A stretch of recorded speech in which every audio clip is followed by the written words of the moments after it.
Hey everybody, it's Benny One, and I'm back at you with another movie review today. And today I'm going to be reviewing Birds of Prey and Harley Quinn and the long ass something title that this movie has. Good Lord. This actually used to be, they retitled it actually, Harley Quinn and the Birds of Prey or whatever the hell, I don't know. They got confused with the title of this movie because it was very long, and the movie's mostly about Harley Quinn, even though it is a Birds of Prey movie also. So because it has other DC comic book characters and heroes in it besides Harley Quinn. This movie is directed by Kathy Yan, everybody, and I've never really seen anything she's done, but I enjoyed what she did with this movie, that's for damn sure. Margot Robbie comes back to play Harley Quinn, and I would say this is the best she has been as Harley Quinn to date. Not that she's had a bunch of, screen credits as Harley Quinn, but awesome. Does a great job. She's the main character of the movie.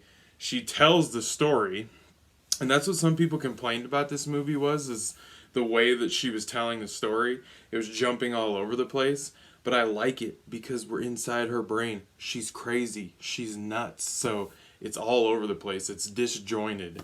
Like, I actually liked that approach that they did to it. And then our other main big star of the movie is Ewan McGregor, everybody. He plays Black Mask in this movie. Awesome job and role for freaking Ewan McGregor. Ewan McGregor can play bad guys. He can play a bad guy. Like, in his early acting career, he used to play, like, in Tales of the Crypt, an episode that he was in that, he was a druggie, and, like, he used to do some darker stuff before he became a Jedi, everybody, that's right, and became a more of a well-known actor. He's good at the villain, though. He does a great job as Black Mask. When we finally get to see him put the mask on and actually, like, look like the Black Mask, they did a great job. I wish we would have got to see him in the mask more than we do, because it's really not until the very end of the movie, the third act, the big final fight scene, which was awesome, by the way. This movie was loaded with awesome action fight sequences. The one with Margot Robbie in the police station, I would say, is the standout one. Awesome sequence. The whole, like, I would say it's probably a good, 15 minutes in that police station. Very cool. She goes in there shooting off this like little grenade launcher that's shooting confetti bombs at people and powder bombs and just craziness over the top. And she gets a hold of a bat in the police station at one point and beats the living shit out of some dudes in that jail. So great stuff with Harley Quinn. Let's see, we got the Huntress, we have the Black Canary in this one. Renee Montoya is in this. They do a little bit different take with the Black Canary. You don't get to see her actually use her ability, because she has that canary cry that can, like, shatter glass in your eardrums and everything. You don't get to see her use it until the very end of the movie, but that's okay, because they kind of tease it here and there and do a little bit of build up. They do mention that her mother was a hero before she died, so her mom was the first Black Canary.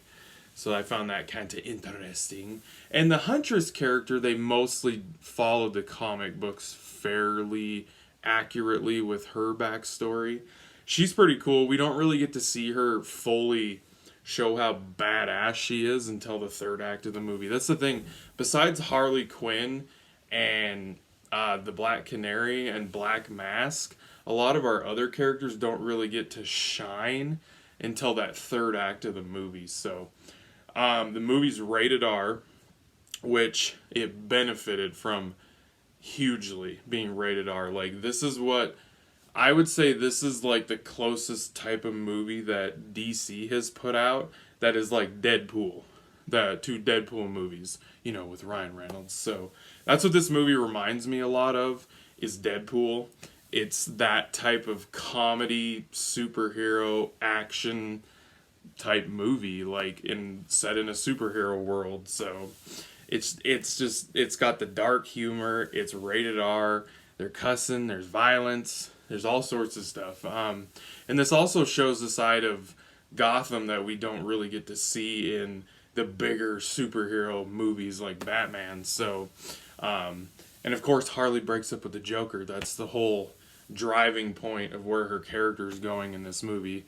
I saw this movie on a Screen X IMAX screen at my movie theater back in February last year when this came out, before the pandemic set in. And oh my god, it affected awesomely how I viewed this movie, because it's the whole walls, the Screen X, the movie is on the sides of the movie theater wall also. And the scene where she blows up Ace Chemicals, whoo, phenomenal. That was so cool.